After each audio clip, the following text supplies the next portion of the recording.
Good morning. चलिए फिर से कंटिन्यू करते हैं अपना वही केमिकल काइनेटिक्स बेटा। Let's see for the chemical kinetics there are some numerical problems each and every year 5 marks numericals came in the book. आ गई है बेटा 5 मार्क्स का न्यूमेरिकल तो आ गई है। थोड़ा सा न्यूमेरिकल क्वेश्चन में आपको बता देती हूँ, बहुत इजी है, बहुत टिपिकल प्रॉब्लम्स नहीं है इसमें, बहुत इजी है, सीधा सारा फॉर्मूला बेस रहता है। देखिएगा आपका 4.4 एग्जांपल है, इंडेक्स क्वेश्चन है ये आपका। उसने कहा कि x को ये रिएक्टेंट्स को y में कन्वर्ट हो गया, तो ये रिएक्शन है वो कितने ऑर्डर की है? सेकंड ऑर्डर की रिएक्शन है। तो सबसे पहले जब भी आपको ये कहा जाए तो क्या लिखें आप? Rate is equal to k x, क्योंकि x आपका रिएक्टेंट है। रेट लो लिखना है अपने को। रेट लो क्या हो जाएगा? Rate is equal to k x। अब तो उसने कहा कि सेकंड ऑर्डर की रिएक्शन है तो we will write second here. Okay बेटा, then rate is equal to k। अब वो कह रहा है आपको x की कंसंट्रेशन 3 टाइम्स कर दिया है, तो you will put here means जब आप ये कंसंट्रेशन चेंज होगी तो रेट ऑफ रिएक्शन भी चेंज होगा, तो you will write r dash here. ठीक है, 3x की power 2। Now r dash is equals to k, it will be 3 का स्क्वायर यानी कि 9 को आप बाहर निकाल लीजिए, x स्क्वायर लाइक दिस। अब ये वाली जो टर्म है, ये वाली जो टर्म है आपकी, ये वाली है ना बिल्कुल एज इट इज, और ये किसके इक्वल था? r के, यानी कि r dash is equal to 9 times of r। यानी कि अगर आप कंसंट्रेशन चेंज करते हैं तो रेट ऑफ रिएक्शन भी चेंज हो जाएगा, उसको आप r डैश मान लेंगे और फिर देखना है कि r और r डैश में क्या रिलेशन निकल के आता है। ऐसे ही 3 4 5 लगभग क्वेश्चंस हैं आपके एनसीईआरटी पीछे एक्सरसाइज में। ठीक है बेटा, ऐसे में वहां से एक और दो क्वेश्चन लेने वाली हूँ, देखिएगा जरा थोड़ा सा।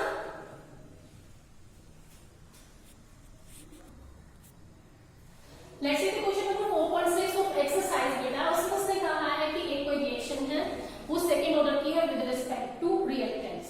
बस इतनी सी बात से आपको समझ जाना है कि आपको रेट लो लिखना है। तो रेट लो क्या हुआ आपका? Rate is equal to k a और तो सेकंड ऑर्डर। अब उसने दो कंडीशन दी है कि अगर इसकी कंसंट्रेशन को डबल कर दें तो रेट ऑफ रिएक्शन क्या होगा, एक बार हाफ कर देंगे तो रेट ऑफ रिएक्शन क्या होगा। पहले केस 1 देख लेते हैं हम। केस 1 में क्या था? उसने डबल, यानी कि r dash is equals to k a like this, you will become a double and mention it r dash। ठीक है, अब स्क्वायर कर दीजिए, स्क्वायर करने के बाद 4 बाहर आ जाएगा, k a square r dash is equals to, आप इसके लिए क्या पुट कर सकते हैं आप? r, यानी कि r dash is equal to 4 times of r, यानी कि it will increase 4 times।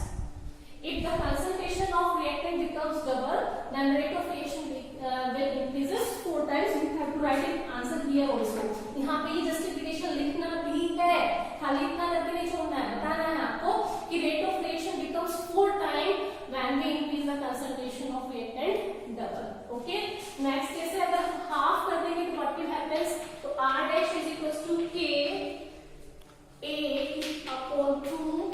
Okay, it will be 1/4, 1/4 बाहर आ जाएगा, then r dash is equals to 1/4 k a की power 2 and it will write as r dash equals to 1/4 r। ठीक है, यानी कि यहाँ पे क्या हुआ? डिक्रीज हुआ है, तो you have to mention here कि rate of reaction becomes, so yeah, rate of reaction decreases 4 times, decrease बढ़ा गया है ना, या it becomes 1/4 of initial rate of reaction if we half the concentration of reactants। तो इस तरीके से इस तरह के क्वेश्चंस किए जाते हैं। ऐसे और भी क्वेश्चंस हैं जो आप खुद से करेंगे, आज मैं not discuss now. Okay, let's see बेटा क्वेश्चन नंबर 4.9। अभी जैसा मैंने बताया था वैसा का वैसा ही है। उसने कहा है कि एक reaction is to be first order with respect to A and second order with respect to B। और फर्स्ट पार्ट में उसने कहा कि write a differential rate equation, differential rate law. तो डिफरेंशियल रेट इक्वेशन और differential rate law is the same thing, you have to write a rate law. तो इसके लिए रेट लो क्या बनता है? r is equal to k a की power 1 and b की पावर 2, यानी कि उन्होंने कहा कि a के रिस्पेक्ट में फर्स्ट ऑर्डर है और b के रिस्पेक्ट में सेकंड ऑर्डर है। ठीक है, अब यहाँ पे इसका सेकंड पार्ट है कि अगर हम a को डबल कर दें, इसको ट्रिपल कर दें या दोनों को डबल कर दें तो क्या होगा, वो आप खुद से सॉल्व करेंगे। यहाँ पे सिर्फ ये कुछ नया था वो मैंने बताना था आपको कि यहाँ पे उसने दो रिएक्टेंट्स की बात की है, A के रिस्पेक्ट में फर्स्ट ऑर्डर है और B के रिस्पेक्ट में सेकंड ऑर्डर है। लेट्स सी द बेटा 4.10 एक्सरसाइज का 4.10 क्वेश्चन थोड़ा सा डिफरेंट तरीके से यहाँ पे कुछ लॉजिक यूज हो रहा है, इसको करने का तरीका देखिए, क्योंकि उससे नेक्स्ट वाला क्वेश्चन आप मुझे खुद करके देंगे किसी के भी हाथ पे जस्ट सेम, ठीक है। तो आपको वो खुद करके देना है, इसलिए मैं पहले ये वाला क्वेश्चन आपको समझा दे रही हूँ, वो आप खुद से करेंगे। देखिए आपको एक टेबल दी होती है इस तरीके से, ए की कंसंट्रेशन है इतना था, फिर इतना था, फिर इतना था, बी की कंसंट्रेशन यहाँ इतना था, इतना था। जब ए की कंसंट्रेशन इतना था और बी की कंसंट्रेशन ये था, तो रेट ऑफ रिएक्शन इतना था। तो सबसे पहले क्या काम करेंगे, रेट को लिख लेंगे। तो ये इस पूरे स्टेप को मानेंगे 1, this is 2 and this is 3, ठीक है। You have taken the r1 is equal to क्या हो जाएगा, k a की पावर अल्फा और b की पावर बीटा। ऐसे r2 क्या हो जाएगा, k a की पावर अल्फा b की पावर बीटा। इनकी वैल्यूज पुट कर दीजिए, this is r1 and this is r2, r1 r2, दिस इज 0.2 0.2, यहां से हमने 0.2 दे दिया, and this is 0.3 and this is 0.1, और हमें अल्फा बीटा निकालना है। It is same, cancel out, okay, it is also cancel out, it will be 1 is equal to k same था, कैंसिल आउट हो गया। अब हमारे पास क्या बचता है, 0.30 अपॉन 0.10 और की पावर अल्फा, यानी कि it will be cancel out, okay, यानी कि it will be 3 alpha is equal to 1, ठीक है।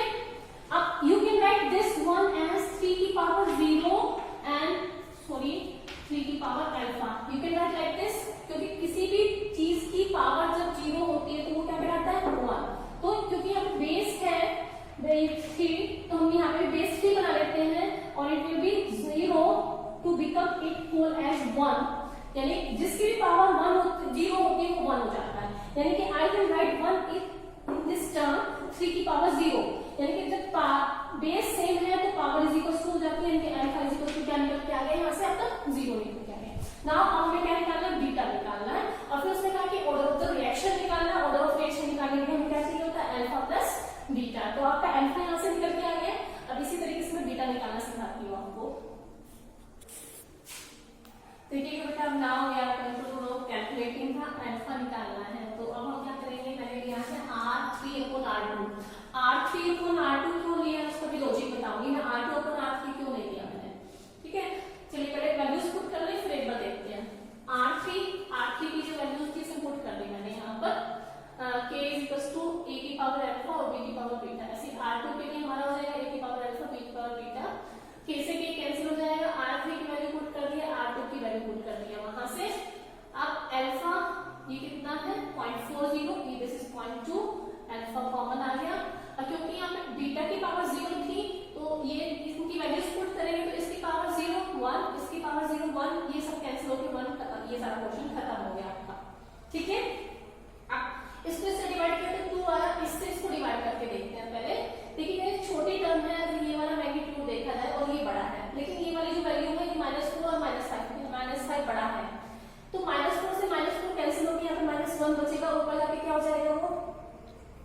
तो मुझे क्या करना था, इस वाले डिजिट को बड़ा लेके आना था, इसलिए मैंने यहाँ पे ये वाली टर्म ऊपर रखी, इसके नीचे, यानी पहले माइंड में सेट कर लो कि मुझे यहाँ बड़े वाली टर्म लेके आनी है, तो मैं कौन सी वैल्यू को ऊपर रखूं। तो ये कैलकुलेशन यहाँ पे पहले ही माइंड सेट कर लेना कि मुझे यहाँ पर बड़ी डिजिट रखनी है, इसलिए मैं उसको वहां ले जाऊंगा, ठीक है। चलिए देखते हैं हम यहाँ से, इससे इसको डिवाइड किया तो 2.82 और यहाँ आया 2 की पावर अल्फा, ठीक है। अब मैं क्या अपनी दोनों तरफ लोग ले लूंगी, तो दिस इज लोग 2.82 एंड दिस इज लोग 2 की पावर अल्फा। जब पावर आगे आ जाती है तो ये हो गया अल्फा log 2, और ये क्या हो गया log 2a2। इस पॉइंट को मैंने हटा के नीचे लगा लिया तो 100 हो गया, तो एकदम यहाँ पे log लिखूंगी मैं, या इस तरीके से ले सकते हैं बेटा, मैं log लाइक दिस आया सब, इस तरीके से लिख लिया। तो log 282 माइनस ये ऊपर चला जाएगा तो ये माइनस हो जाएगा, माइनस log 100 को क्या कह सकते हैं 10 की पावर 2, तो 2 आ गया, तो this will be 2 log 10, okay.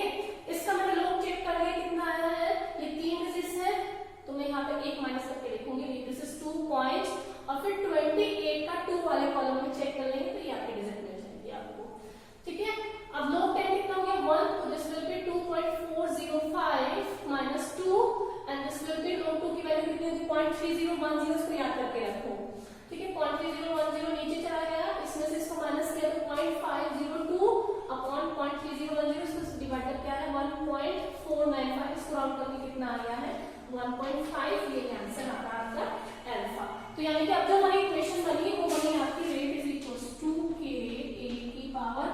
यानी सॉरी अल्फा कितना निकला आपका 1.5 और बीटा कितना निकला आपका 0 एंड अल्फा प्लस बीटा निकाल के क्या कर सकते हैं आप ऑर्डर निकाल सकते हैं। तो इन दिस वे आपका न्यूमेरिकल फिनिश हुआ। ऐसा ही न्यूमेरिकल नेक्स्ट वाला भी है जो आप खुद से करेंगे। I will not help you in this. Next topic we are going to discuss is the half-life and integrated rate equation for zero order, and for next lecture I will cover the integrated rate equation and half-life for first order. ठीक है? Now I am going to start the equation for zero order. Okay? देखिए चलते हैं। Suppose तो मैंने कोई reaction लिया A reactant का B प्रोडक्ट में कन्वर्ट हो गया। I am taking A as a reactant. Okay? तो सबसे पहले रेट लो लिखेंगे। Rate law is equal to K A की पावर 0, क्योंकि उन्होंने फर्स्ट 0 ऑर्डर कहा तो I will put it here 0। जिसकी पावर 0 होती है वो खत्म 1 हो गया। तो ये वाला रेट कौन सा रेट ऑफ रिएक्शन जो हमने क्या कहा था dA upon dt minus sign represent की, क्योंकि ये रिएक्टेंट है तो कंसंट्रेशन कम हो रही है इज इक्वल टू के। इसको मैं यहां ले जाऊंगी, this will be dA is equals to K dt। ये माइनस साइन में मैं यहीं पुट कर दे रही हूँ। This is the equation dA is equals to minus K dot dt। This is the equation number 1। Okay, अब बेटा हम क्या करेंगे, हमने ये वाली इक्वेशन बनाना है, mention it equation number 1। Now integrate both the side, दोनों साइड्स को इंटीग्रेशन करेंगे। जी इसका इंटीग्रेशन क्या आ जाएगा आपका, इसका इंटीग्रेशन हो जाएगा a, दिस इज कांस्टेंट, ये बाहर रहेगा, और dt का जो इंटीग्रेशन रहेगा वो कितना आ गया t। ओके, तो now mention this equation number 2। Okay, now अब जब टाइम 0 था यानी कि रिएक्शन शुरू नहीं हुई थी, तो जो ये a है रिएक्टेंट हमारा, उसकी कंसंट्रेशन क्या थी हमारी A नॉट। मींस अभी रिएक्शन शुरू नहीं हुई है तो ये A इनिशियल हो गया। इस वाली बात को इस वाली इक्वेशन में पुट कर दीजिए यहाँ पर। Put this put in equation second में पुट कर दीजिए। कर दे तो A की जगह क्या आ जाएगा आपका A nought is equal to K minus K, और T की जगह क्या आ जाएगा 0। एक मिनट बेटा, यहाँ पे आएगा I को इंटीग्रेटेड कांस्टेंट लगेगा। इसका इंटीग्रेशन A हुआ, इसका ये ऐसे ही आ गया, dt का इंटीग्रेशन T हुआ और I को इंटीग्रेटेड कांस्टेंट लग गया। ठीक है, तो यहाँ पे I 0 पुट हो गया, सॉरी T जो है वो 0 पुट हो गया और इंटीग्रेटेड कांस्टेंट आपका ऐसे ही रह गया। तो I की वैल्यू क्या निकल के आई आपकी यहाँ से। Okay, put this in equation 1, put in equation 1। ठीक है, इक्वेशन 1 क्या है हमारी, दिस वन। हम I की वैल्यू सॉरी इक्वेशन 2 में पुट कर देंगे। इक्वेशन 2, इक्वेशन 2 में क्या है आपका A nought A is equal to minus K T plus I की जगह क्या पुट करना था, I nought A nought. I की वैल्यू क्या है A नॉट। इस इक्वेशन में I की वैल्यू पुट कर दीजिए, बाकी सारा क्वेश्चन सेम रहेगा। बाकी सारा क्वेश्चन सेम है, बाकी ये अब मेरे सभी टर्म को मैं यहाँ रखा के लेके आ रही हूँ, तो ये प्लस में हो जाएगी KT is equal to A nought minus A। ठीक है, और T K is equal to क्या हो जाएगा आपका A nought minus sorry A nought minus A upon T, which is the integrated rate equation for zero order। ठीक है, you can find out the integrated rate constant case for zero order के लिए। फिर से मैं एक बार बता रही हूँ, देख लीजिएगा दोबारा से। सबसे पहले आपका rate is equal to K A की पावर 0, 0 क्यों रखा, वो जीरो ऑर्डर था, तो ये 1 हो गया। इसको हमने minus dA upon dt rate of reaction की जगह पुट कर दिया। इसको मैं यहाँ ले गई, माइनस साइन को भी इधर पुट कर दिया मैंने। इन दोनों की इस इक्वेशन को इंटीग्रेट कर दिया दोनों साइड को। इसका इंटीग्रेशन क्या आ गया A, और इसका ये कांस्टेंट है एज इट इज आ गया, इसका इंटीग्रेशन आ गया T और इंटीग्रेटेड कांस्टेंट लगा दिया। जब टाइम 0 था तो A की कंसंट्रेशन कितना थी, A कितना था A नॉट था। ठीक है, इस वाली बात को हम इस वाली इक्वेशन में पुट कर देते हैं। तो ए नॉट की जगह मैंने पुट कर दिया आपका, ए की जगह पुट कर दिया मैंने ए नॉट, ठीक है, माइनस के टी की जगह 0 पुट कर दिया, इंटीग्रेटेड कांस्टेंट ऐसे रह गया। तो यहाँ से आई की वैल्यू निकल गई, इस आई की वैल्यू को आप सेकेंड इक्वेशन में पुट कर देंगे यहाँ पर। फिर आपने इसको उधर ले गए और इसको इधर ले आए, फिर टी को नीचे ले गए। इस तरीके से आपकी क्या निकल के आ गई इंटीग्रेटेड रेट इक्वेशन। अब मैं आपको क्या बताने वाली हूँ, हाफ लाइफ। हाफ लाइफ कैसे निकालते हैं देखिएगा बेटा। अब मैं आपको हाफ लाइफ निकालना बता रही हूँ फॉर जीरो ऑर्डर, ठीक है। अगले लेक्चर में हम फर्स्ट ऑर्डर की बात करने वाले हैं। जीरो ऑर्डर के लिए अभी हमने ये इंटीग्रेटेड रेट इक्वेशन निकाला था, उसी को आगे ले लेते हैं।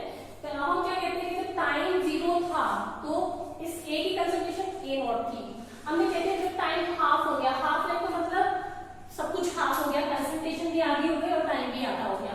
तो टाइम कितना लिखेंगे, टी हाफ, यानी टी हाफ। इस तरीके से लिखना, टी अपॉन 2 नहीं लिखना, टी हाफ, मतलब this half represent only the half life. ऐसा नहीं कि टाइम कितना था 50 इयर्स का, हाफ कितना करें 25, नो, ऐसे नहीं करना है आपको, टी हाफ मेंशन करना है। तो जब टाइम आधा हो जाएगा तो ए की कंसंट्रेशन भी जो शुरू में थी उसकी आधी हो जाएगी। शुरू में कितनी थी, ए नॉट, अब कितनी हो गई, ए नॉट अपॉन 2। इस सारी बात को यहाँ पुट कर दीजिए, k is equals to a naught remains as it is minus a की जगह क्या पुट करना है, a naught upon 2 upon t की जगह क्या पुट करना है, t हाफ, लाइक दिस, ठीक है। इसका एलसीएम ले लीजिए, it will B 2a naught minus a naught upon 2 t half. It will be a naught upon 2 t half, or you can say t half, यानी कि half life is equals to a naught upon 2k, यानी कि half life जो है zero order की, it will depends upon the initial concentration of the reactant। यहाँ पर लिखेंगे नोट क्या लिखना है कि half life of the zero order reaction depends upon the initial concentration of reactant, जबकि हम जीरो फर्स्ट ऑर्डर के निकालेंगे it will not depends on the initial concentration of reactant. तो ये जो फॉर्मूला ये वाला और जो ये वाला फॉर्मूला है, it has some numericals on it, and CRT will be discussing next lecture. Okay, bye students.